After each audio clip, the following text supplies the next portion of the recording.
They've got muscle. Lots of it. The question is, just how did they get it?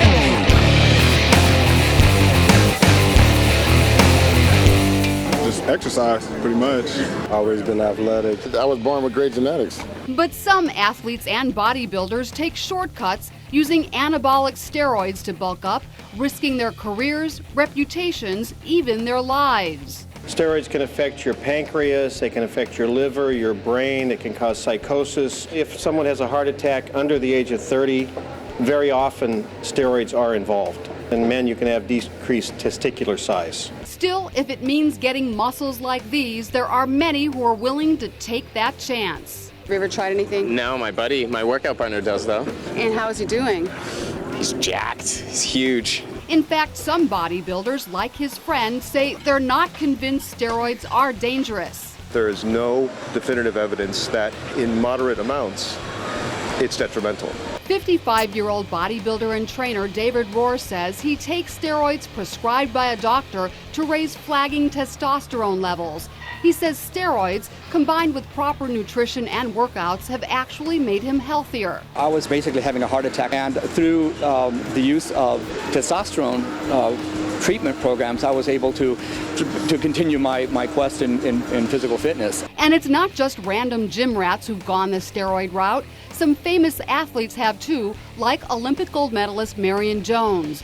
Jones pleaded guilty to lying to federal investigators about her steroid use and gave back the 5 medals she won at the 2000 Olympics. I have betrayed your trust.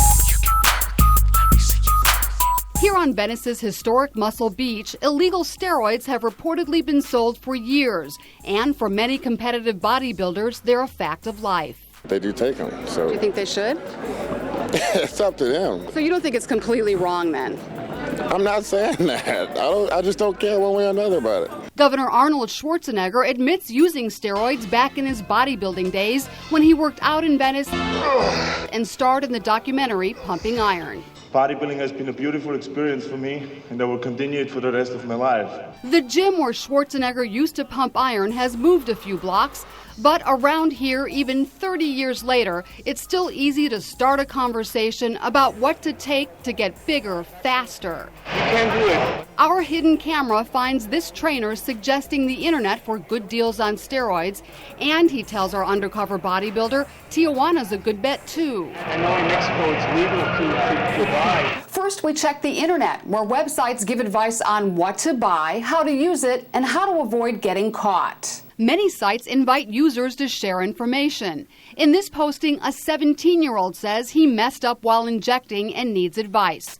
Some websites sell steroids, promising discreet packaging, but we headed to Mexico to shop in person. Oye, papi, dime quién es tu mami. Just minutes into his walk through Tijuana's tourist district, without even asking, our undercover muscle man was offered sex for sale. Beautiful girl. $40 for an hour. And if you want something extra, tell me over the dollar price. He politely declined, but when he asked the bouncer for tips on how often to take steroids, he got some advice. At the dozens of pharmacies packed between restaurants and souvenir shops, white-coated workers answered questions cautiously, but still offered to sell him a variety of steroids without a prescription. It's $80. Authorities admit they'll probably never be able to completely stem the flow of steroids, not as long as there are those who are willing to do anything they have to do to get those guns supersized. Sheryl Kahn, KESQ News Channel 3, Venice Beach.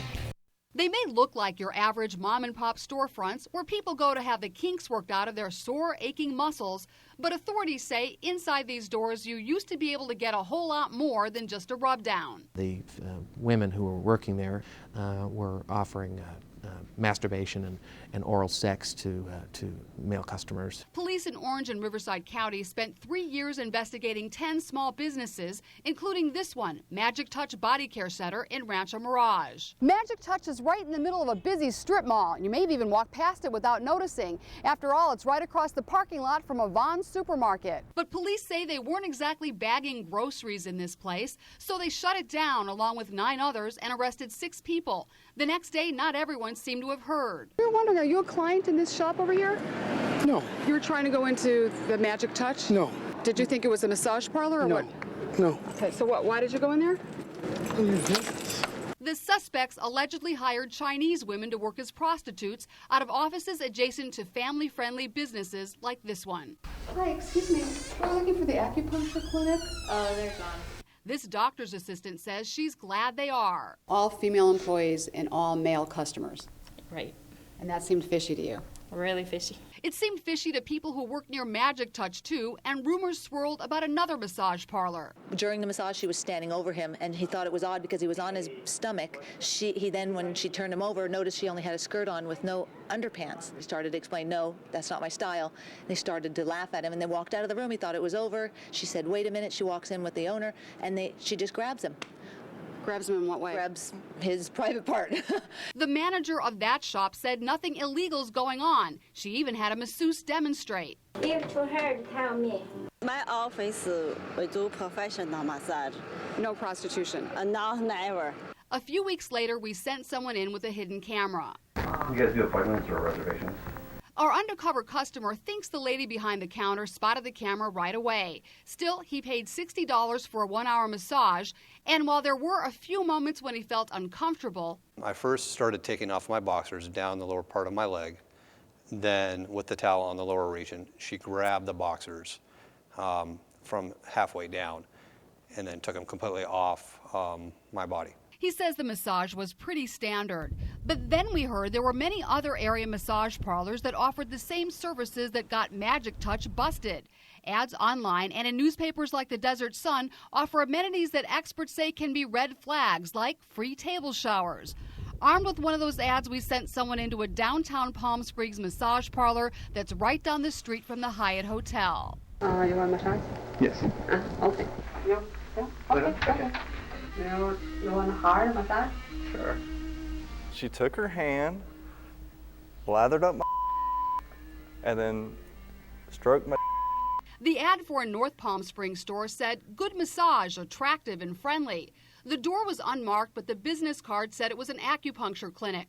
Towards the end of his hour-long massage, our undercover guy heard the masseuse use a slang word that refers to being in a physically aroused state. Then he was offered one more service for an extra $40.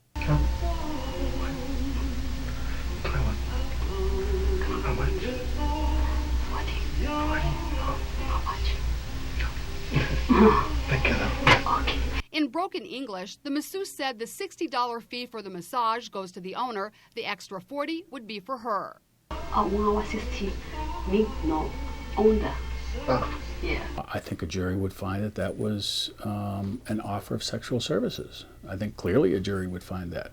Let's say you had a client that the masseuse was your client. What would you tell her about this tape and her chances? I'd say that it looks bleak.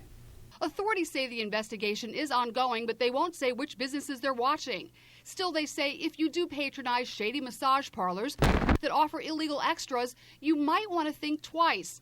Because while they usually arrest only the prostitutes, every once in a while they bust the customers too. Sheryl Kahn, KESQ News Channel 3, Rancho Mirage. The next target's going to be at this park area. Just another day on the job for the San Bernardino County Probation Department's sex offender unit. It's not very glamorous. Doesn't look like our guy, but can't really see him. Oh no, that's not him. They spend much of their time keeping track of convicted sex offenders, most of them listed on the Megan's Law website, many subject to strict new Jessica's Law regulations. Jessica's Law requires that convicted sex offenders live at least 2,000 feet from a school or a park. No matter where a convicted sex offender lives, even if it's way out here somewhere, his probation officer has to know exactly where to find him. If he says he's homeless, it's not always easy. We say, okay, well, where do you park your vehicle? Where do you sleep at night? They'll say, oh, well, at the park. Then we say, which park bench? Can you be there at 10 o'clock? Then they may try to evade that and say, well, I'm at different parks all the time. State officials say Jessica's Law has, in fact, made it much harder for sex offenders to find someplace to live. And because of that, the number of transient offenders has gone up considerably. Some probation officers say that's not necessarily true. They say many offenders claim to be homeless so they won't have to move. Officers spend hours and hours making sure the offenders are not living someplace that violates their probation, even if their only residence is a car or a box. If they're living in a cardboard box, that's fine, but we need to know the location of the cardboard box. We have to know where they are every night. We need to know where they lay their head down, and if they don't adhere to that, they're going to go into custody. But there are some disturbing loopholes. This man was convicted of molesting his step-granddaughter many times. He lives in his RV, which is usually right here inside a big urban park where families often picnic. You could even hear an ice cream truck in the background. Everything's going good. I got my 50% from the VA now, so. So this is pretty much where you park all the time, right? Yeah, here, I don't go there. You just use the restroom facilities right there. At least one other known sex offender also lives in this park, but probation officers say the two men may not have to move. He's living right by kids. How is that okay? That's something that we have to keep an eye on, which is why we periodically check on them out here. It's something we will look into. Well, what can you do about it? There's not much we can do. I mean, it's just everywhere there's going to be kids. I mean, any park you go to, there's going to be something. So we do the best we can, and we'll have them leave if it is a huge concern. How you doing? This homeless sex offender spends much of his time at the San Bernardino Public Library, a place that's often filled with kids who sometimes run by unsupervised and close enough to touch. How long have you been at the library today? I've been here since about 10:30. Any concerns about him hanging out outside his children's room at the library? Yeah, there's a concern, but once again, it's one of those things that doesn't really apply towards Jessica's law. Still another offender is living nearby in his van parked on a busy street along the route of that ice cream truck. And the kids passing by, probation officers refer to them as the ant trail, walking, talking temptation for a child molester. You can be 2,000 feet away from a school, but still, what we call the ant trail, the kids could still wander, a half a mile in front of your house on the way to and from school. When he walks through the city streets and, goes by families or children or whatever, that's something that can't be prevented. That's something that the law doesn't even address. Some people believe there are just too many ways to bypass Jessica's law. Does Jessica's law cover enough of these circumstances? No, it doesn't, and that's one of the difficulties with dealing with Jessica's law is it deals with where somebody is living, but it doesn't really deal with where somebody's parked during the day. Even so, many are even more concerned about what sex offenders may wind up doing once they're off probation or parole and no one's checking up on them at all. Sheryl Kahn, KESQ News Channel 3, San Bernardino.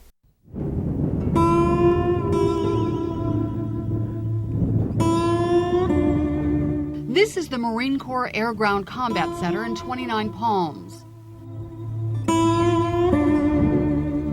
932 square miles of sand and stone, haunting and desolate.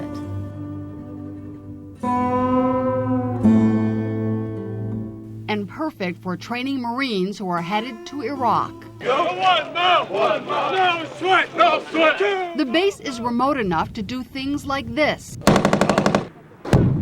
It's a very real situation. It's not a, start the game over if you get shot kind of thing. It's taking care of ourselves, taking care of our own, and when they sign up to be a Marine, they're prepared to take risks. The Marines use live rounds during training, so that means flak jackets and helmets for everyone. Jones, helmet, you come with me. The coaches, called Coyotes, are all Marines who've already served in Iraq. They're conducting a dress rehearsal for the performance of a lifetime with choreography that could keep their fellow Marines alive.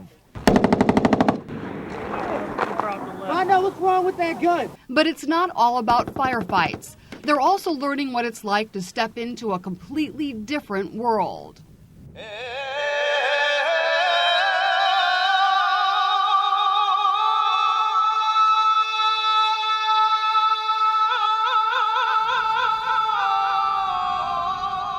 Many of these young Marines have never even been out of the country, but in a matter of weeks, they'll be landing in a war-torn